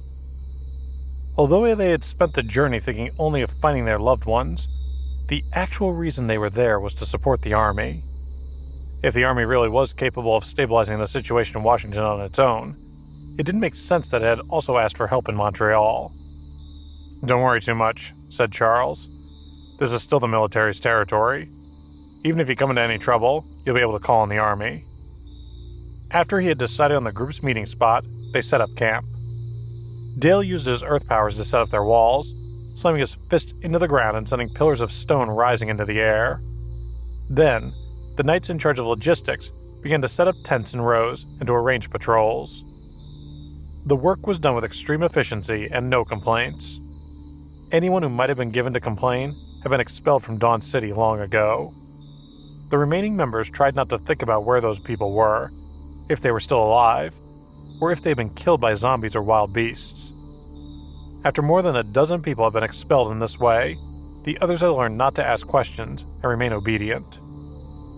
Once the camp was built, Zach, Harper, and half of the knights stayed behind, while the others went to meet with the military. Because they were there to help the military, they knew that they would be able to claim certain benefits in return. For example, they knew that all survivors would have been registered on a census, so this would make it easier for the knights to find the family and friends they had gone to Washington to look for. As a result, Alice quickly learned the approximate location of her family and went to find them. Charles accompanied her part of the way, determined to find his old roommate, a man named Lenny. With his strength at level 5, and with the help of his preservation ability, Charles was able to scan everything within a mile's radius. In the area, he could detect everything so clearly that even a fly couldn't escape his detection.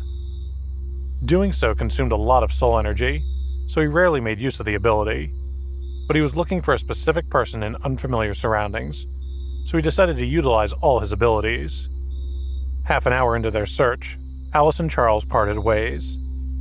Alice, too, had already reached level 5.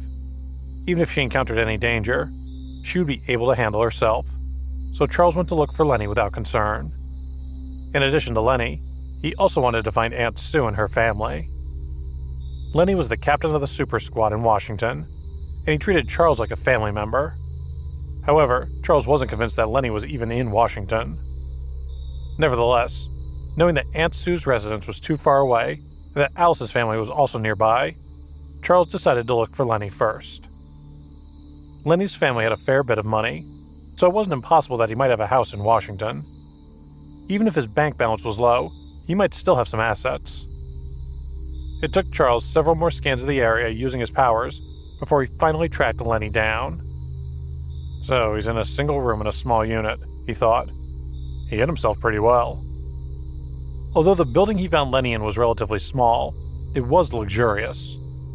In the post-apocalyptic times, luxury was far less important than safety, and the fact that Lenny was still safe in such a building showed how much control the army still had. Otherwise, such a house would have been torn apart by one creature or another. However, just as Charles was about to rush to Lenny's house, he saw a group of young men arrive before him. "Hey, Lenny!" shouted one of them. "Get on out here, or else we'll smash your door in!" The men were holding iron bars and long knives. One of them started kicking the door. "Hey, calm down," Lenny said from inside. "Don't smash the door down. I admit I was wrong." He opened the anti-theft door with a sullen face. The moment the door opened, the leader of the group forced his way in, kicked Lenny in the stomach, and then turned him onto his back. "Hand over the food," he said. The men filed into the house, swaggering around the living room. "Friends, please," said Lenny, pulling himself to his feet. "I don't have any food here, I promise. Look how much weight I've lost since you last saw me. Do I look well fed to you?" The leader slapped his face, sending him back to the ground. "Don't play dumb with me," he snapped. "I don't know where you've hidden the food, but you know I'm going to find out. I'll make this easy for you. Either bring me the food, or we'll burn this place down." Lenny was full of despair. He couldn't believe how vicious people had turned since the apocalypse had begun. All sense of morality had collapsed, while the vestiges of social order that still remained were on the verge of breaking too. All he wanted was to find a quiet corner of the world and live untroubled. That didn't seem too much to ask. "If you burn the place down," Charles asked from the doorway, "aren't you worried the army will catch you?" "The army?" scoffed the man, not turning around. "You think they'll chase such a small matter with all those zombies and bugs outside? Where'd you think you'll find the time for that?" In the silence that followed, he realized that something wasn't right. He turned his head and saw Charles calmly standing there. "And who do you think you are?" the man asked. "Mind your own business."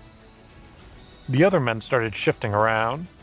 Something about Charles's presence had told them that he wasn't to be trifled with, but they cared too much about their reputation to back down. "Charles," said Lenny from the floor. He rubbed his eyes as though he thought he might be hallucinating. "What are you doing here?" He pinched his thigh and quickly learned that this was no dream. "Watch out," he said. "You shouldn't mess with these guys." Charles didn't move. He just stood there and stared at the young men. "You just said the army can't control this place, right?" he asked. The corner of his mouth turned up in a cruel smile. The men felt even more uneasy, but their leader refused to stand down. "That's right," he said. "As long as nobody dies, there's nothing that the army can." The man screamed and crumpled to the ground. He looked down and found his arm was broken. "What's that?" asked Charles, stepping into the room. "You'll have to repeat yourself. I didn't quite hear you." "Hey!" shouted one of the young men. "Get away from our boss!" In one swift movement, Charles kicked him square in the chest, sending him crashing against the wall. The other men swung around, terrified to see him spitting out blood and gasping for breath.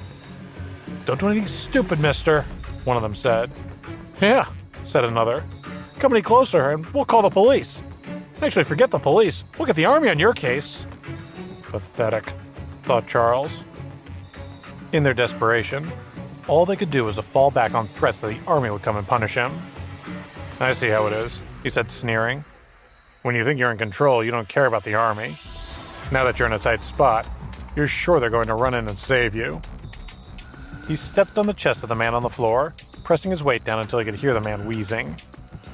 "Do you really think the army is going to protect people like you who spend all your time tormenting the innocent?" he asked. "Please, don't kill us," said one of the men. They couldn't get past Charles to make for the door. Without any means of escape, all they could do was beg for mercy. Lenny got to his feet. "Cut it out, Charles," he said. "If we beat them badly, the army really will chase us down." Although he still didn't understand how Charles had appeared in his house, He didn't want his old friend to get into trouble. Do the soldiers really not care about these people breaking into your home? Charles asked. Lenny opened his mouth to explain, but found that he didn't know where to begin. Through all his troubles, he had never tried to call the police or the army. Washington was too big for them to be able to help everyone. The soldiers could hardly keep an eye on every household, especially when they were focusing so much of their energy on defending the city against enemies from without. So even if the army did care about looters, they didn't have the resources to do anything about them, meaning there wasn't anything to stop criminals like the young men from carrying on however they wished. Charles shook his head. The Lenny that he had known in his previous life had been hardened and streetwise, but he realized that it must have taken years of being demonized for him to become like that. The new version of Lenny, on the other hand, only knew how to hide. But though he might survive for a while, when his food ran out and he needed to venture out for more, he would easily be eliminated. It took a tough and ruthless person to make it in the world outside. "You've got to let us go," said one of the men. "The army doesn't care about small fights, but if you kill us, they'll track you down and execute you." "That's right," said another. "Let us go. You don't have a choice." When Charles didn't say anything, the hooligan grew even more arrogant. "You really think you can take us on?" In an instant, Charles drew a dagger and hurled it at the man, and it landed in his neck. The man looked more shocked than pained by the attack. With one hand, he grabbed the handle of the dagger, and with the other tried to stem the flow of blood. "Run!" shouted another of the men. Those of them still on their feet lunged for one of the windows, but Charles threw more daggers, and they went down one by one, clutching their necks. Charles transported the men's bodies to the energy storage space, partly to use them as fertilizer, and partly as a way to hide any trace of what had happened. If the army caught wind of the situation, it would be much better for him if they treated it as a missing persons case, rather than a murder investigation. Lenny was stunned. Although he had seen zombies eat humans and humans kill zombies, it was the first time he had seen one person kill another. And then, to top it all off, his old friend had made the bodies disappear in an instant. He gulped. "Charles," he said, "have you become a god?" It wasn't just Charles's superhuman abilities that scared him, but also how mercilessly he had dispatched the young men. He had killed each of them as easily as someone might swat away a fly. "Not a god," Charles replied. "More like a devil." His smile sent a chill down Lenny's spine. With each passing moment, he felt his handle on reality slipping further and further away. He just couldn't wrap his head around this new version of Charles, who killed with all the speed and mercilessness of an assassin. It was difficult to accept that this really was the same person he hadn't just known as a friend, but had lived with in the past. Charles closed the front door, and then he took a few skewers of roasted meat and bottles of wine from the energy storage space. He filled 2 glasses and said, "Drink with me, Lenny." "It is Charles," Lenny told himself. "It has to be Charles. I can trust him. He won't harm me. I don't think." He gritted his teeth and sat across from Charles at the living room table. He wolfed down the roasted meat and drained his wine glass in large gulps. A couple of glasses later, he felt the effects of the alcohol. "I got home from school one day," he said. "I walked into the house and saw Mom throwing Dad onto the ground. At first I thought they were just play wrestling. I tried to join in, pretending to be scared, but then I saw Mom's face. Her mouth was covered in blood." Lenny stared into his glass. Charles hadn't prompted this outpouring, but Lenny had been alone with the memory for so long that he could no longer keep it contained. She'd become a zombie. And Dad. He shrugged and looked helplessly up at Charles. After finding his mom eating his dad, he had fled the house in a panic. Luckily, he had run into a paranormal who had helped him to kill his mom. No sooner had this happened, though, than he had turned on the paranormal, furious that he had just killed his parents. The paranormal had left him to fend for himself. Since then, Lenny had been consumed by guilt over the horrible deaths of his parents. He blamed himself every day. When he had returned home, he had found that the house had been stocked with enough food to last him 2 months. However, he had soon fallen prey to some local gangsters, who tried to extort him of his money and food on a daily basis. They were the same men Charles had just killed before his eyes. Lenny yearned to escape, but didn't dare to face the risks of the outside world. Faced with no other option, he had holed himself up, slowly eating away his parents' food, waiting for rescue, but expecting death.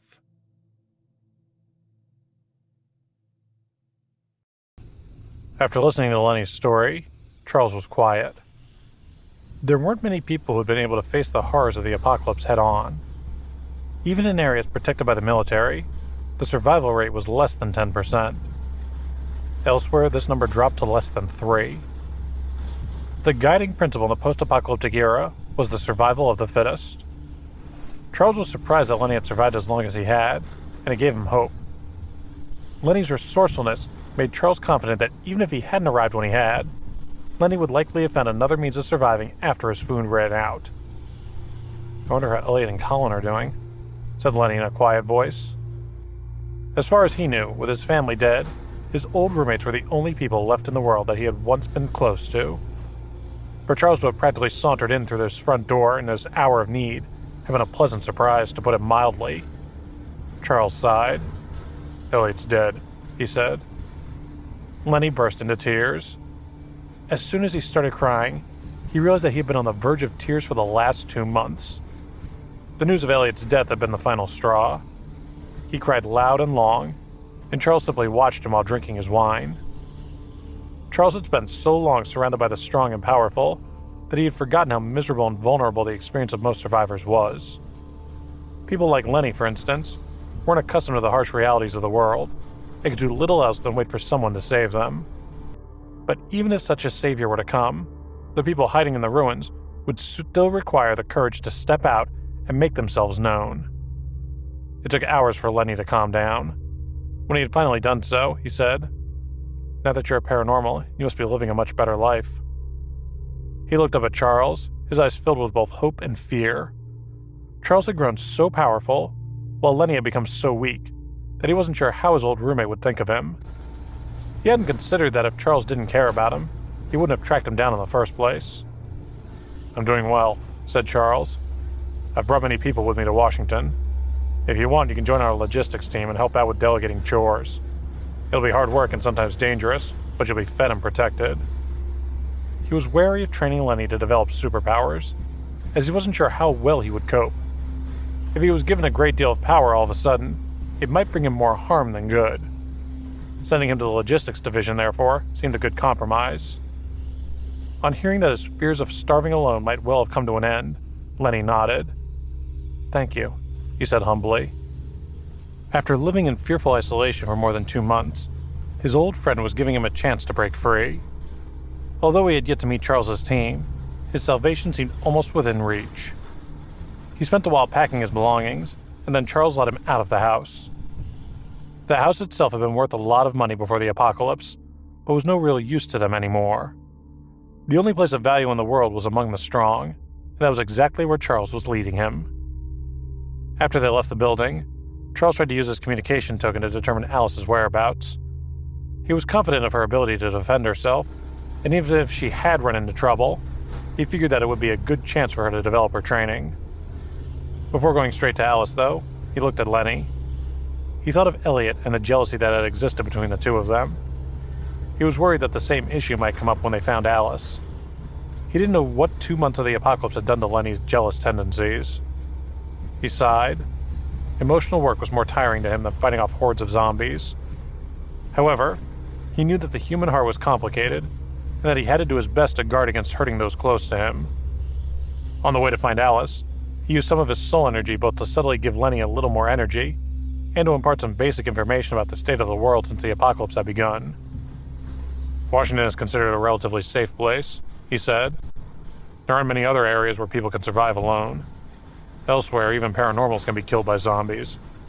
If they're then turned into zombies themselves, they pose an even greater risk." Lenny turned pale to hear that there were such dangerous places out in the world. Still, he was determined to stay brave, and was glad that he had ended up in a relatively safe city. This boost in morale was exactly what Charles had hoped for. They were close to Alice's location when a gang of thugs appeared from around a corner and blocked their path. They were clearly excited by the prospect of robbing Lenny of his luggage. "Hey," said their leader, "where do you two think you're going?" His lackeys drew their weapons, an assortment of blades and iron bars. One man at the back pulled out a pistol. Lenny looked from one to the next, his mouth open in fear. He couldn't believe his bad luck. No sooner had he left his house for the first time in 2 months than he had run into yet another band of robbers. He had spent so long in hiding that he hadn't grasped the fact that this kind of danger had become the norm. If he didn't want to live cooped up forever, he would need to face the dangers of the world sooner or later. Charles frowned, spotting that the thugs' weapons were stained with black blood, showing that they had won more than their fair share of fights against the zombies. From their auras, he could sense that they were a powerful gang. He couldn't figure out why such a group had resorted to robbing. "This is our territory," the leader said. "If you want to pass, you need to pay the price. Otherwise, you..." He fell silent, beginning to tremble. Lenny looked at Charles, who had raised his left hand, revealing a gleaming orb of flame contained in his palm. The gang wasn't ignorant. They knew true fire when they saw it. They tried to backpedal as fast as they could. "Sir, I apologize," said the leader. "We shouldn't have bothered you." His followers hurried to ease the tension further. "Just a misunderstanding. We were wrong. Please don't hurt us." "Get out of here," snapped Charles. The robbers hurried away before he had a chance to change his mind. Lenny stood there looking from the retreating thugs to the man who had sent them packing, wondering what kind of world he had just stepped into. Lenny knew from the ease with which Charles had taken care of the young men in his house that he was merciless and knew how to look after himself in a fight.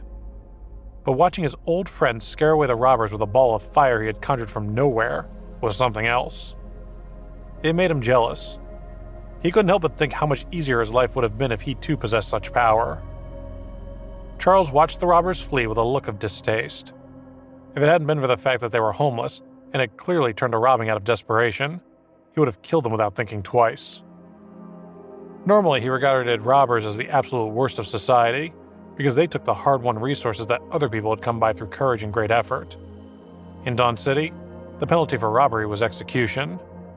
Charles's reasoning for this was that if they didn't treat it as such a serious crime, people would be dissuaded from venturing out of the city to search for new resources, and would instead simply take them from others.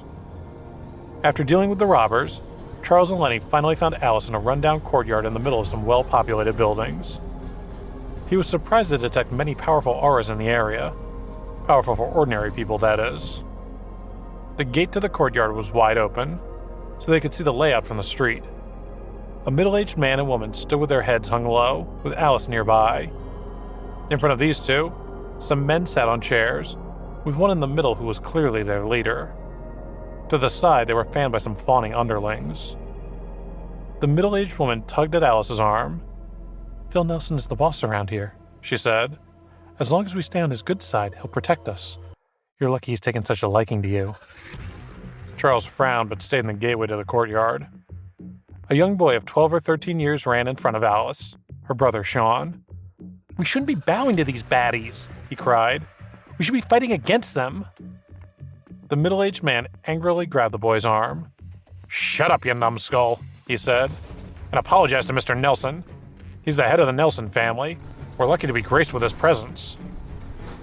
Alice looked with despair at her parents, Penny and Francis, who were groveling before Phil and his lackeys. She had only found them a few hours ago. Any expectations of an emotional family reunion had gone out the window when she'd found them not only in the thrall of these gangsters, but actively trying to give her over to them. The Nelson family? She thought. What a bunch of posers. Phil was looking at her with an unsavory look. Ever since he had taken control of the area, he had thrown his weight around, using his power to force everyone to do his bidding. The people he had been exploiting until that point had been weak and tired from hiding for so long in their homes. In contrast, Alice was strong, fit, and brave. He could tell she would be of great use to him if he could make her obey him. He wasn't completely ignorant, though. He knew that someone who had traveled so far to reach Washington had to be a powerful paranormal. It meant that although he knew that he and his men would be able to subdue her if it came to it, he didn't want to fight unless he had to. "Alice, is it?" he asked, looking her up and down. "Think carefully. Join us, and you'll become powerful and rich beyond your wildest dreams. Refuse, and I'll make sure your family never knows a hot meal ever again." You don't know what you've walked into, Penny said to her. This place belongs to them now. If we don't do as they say, they'll kill us all. Please, just do what they say. It's for your own good. Alice stifled a laugh. You can't give in to these bad people, said Sean. The others in the yard called out. You're lucky Mr. Nelson wants you on his side. We'd do anything for Mr. Nelson to take a liking to any of our children. If you don't agree, we'll all be killed. Alice looked around and found only coldness and jealousy in the eyes of those around her. She understood that they were angered to see her so strong, clean, and capable. They wanted her to be as desperate as they were. She turned to her parents. Mom, Dad, she said, how long has it been since we last saw each other? They looked doubtfully at each other. I know you resent us, Penny said, but you have to know that everything we've ever done has been for your own good.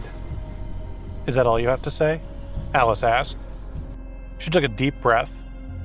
Ice began to form on the ground where she stood, a sudden frost spreading underfoot. You dare to resist? Asked Phil. Looks like you don't care about your family after all. Go to hell, a voice said from the gate. Phil looked up to find Charles slowly walking into the courtyard, menace flashing in his eyes. Who are you? Phil asked. Someone stop him.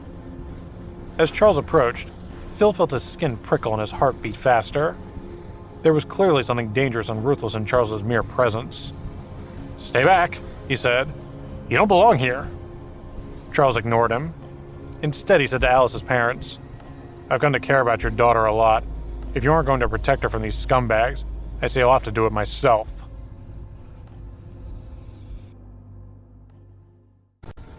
How dare you, said Phil to Charles. You little... He gasped, an immense force suddenly pressing down on him, throwing him from his chair and pushing him to the ground. It felt like his body was being crushed in a vice. The other men jumped from their chairs. Who do you think you are? One of them asked. Don't you know who you're dealing with? Asked another, trying to look tough but unable to meet Charles's eye.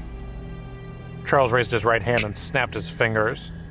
In an instant, the ground underneath him cracked, a spiderweb of small fissures spreading from his feet.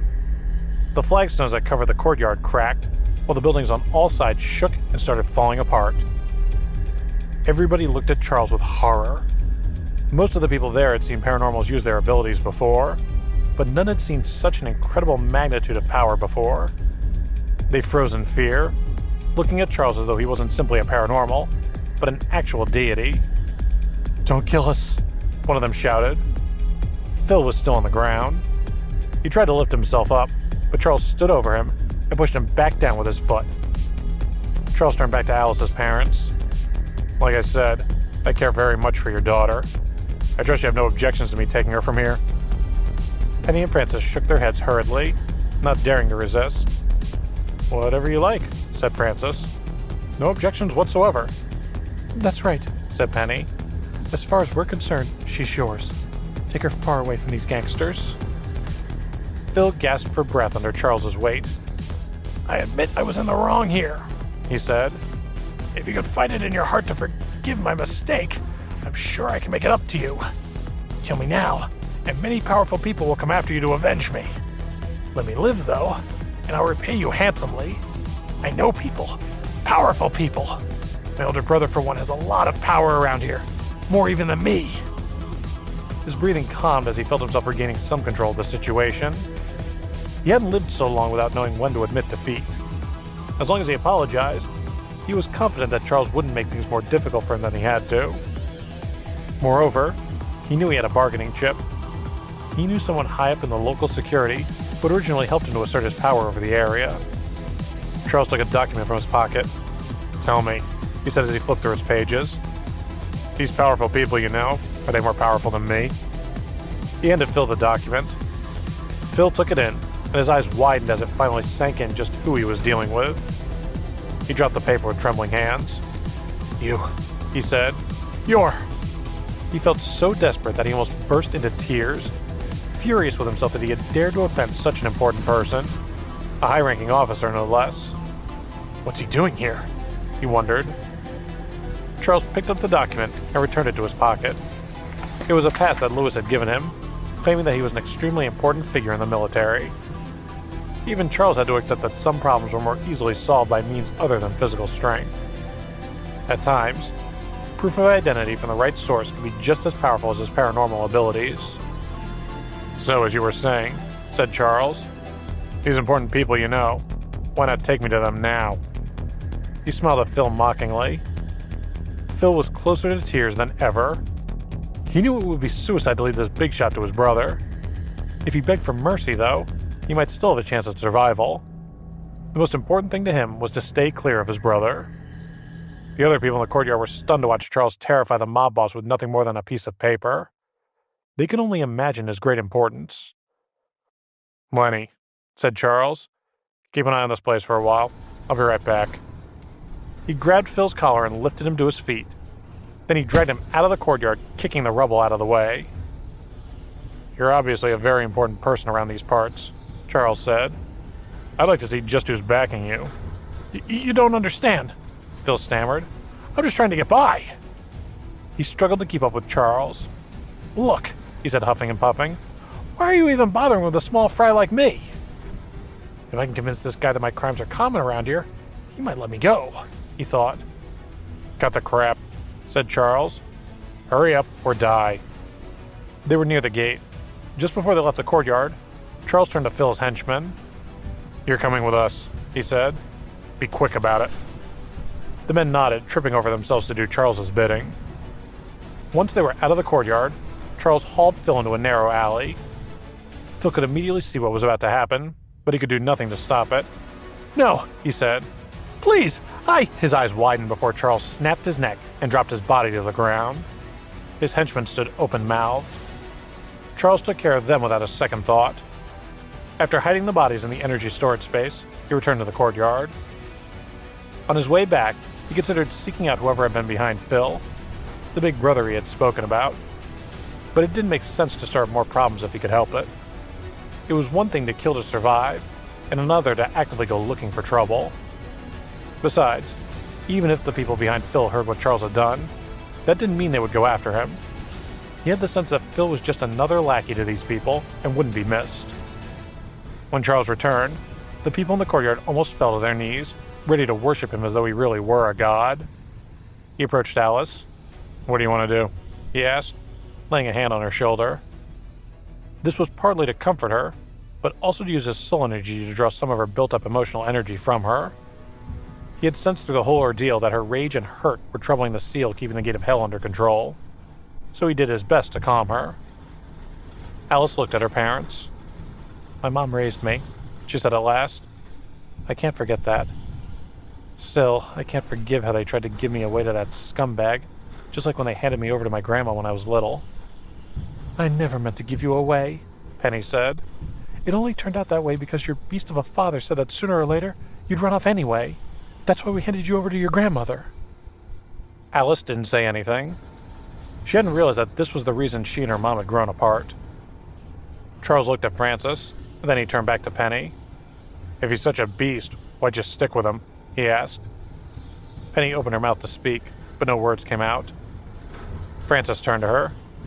"And I suppose you think you're such a good person?" he said. "You only stuck around for the house I gave you. You were ready to turn away from Alice as soon as she graduated. Don't pretend you're any better than me." "Don't you know I'd have sent her to the best college if I had the money?" asked Penny. "Oh, of course," said Francis. "And just an hour ago you were ready to give her over to Phil Nelson. What a great mother you are." Watching her parents quarrel, Alice found herself strangely calm. Because she no longer had any hope of changing their minds or bringing them together, the stress and anxiety she had spent trying to fix them faded away. It was clear to her that they had thought of her as nothing more than a bargaining chip to get on the good side of the Nelson family. "My grandma always told me Mom and Dad were too busy with work to look after me," she said quietly to Charles. "But now I can see they just didn't care about me. They didn't care about Grandma either. They didn't even turn up to her funeral." Her voice was void of emotion. She was no longer hurt, simply disappointed. She had finally seen their true colors and understood that just because they were related didn't mean that they were truly family. Penny and Francis were still busy bickering, and Charles couldn't stand it anymore. "When we leave this place, you can't follow us," he said. "What will it take for you to forget about all of this?" He brought out a small bag of crystal cores. "This enough?" he asked. Penny looked in the bag. "Yes," she said, her eyes lighting up with greed. "That'll do it." They only knew a little about crystal cores. They were vaguely aware, for example, that they were harvested from the bodies of zombies.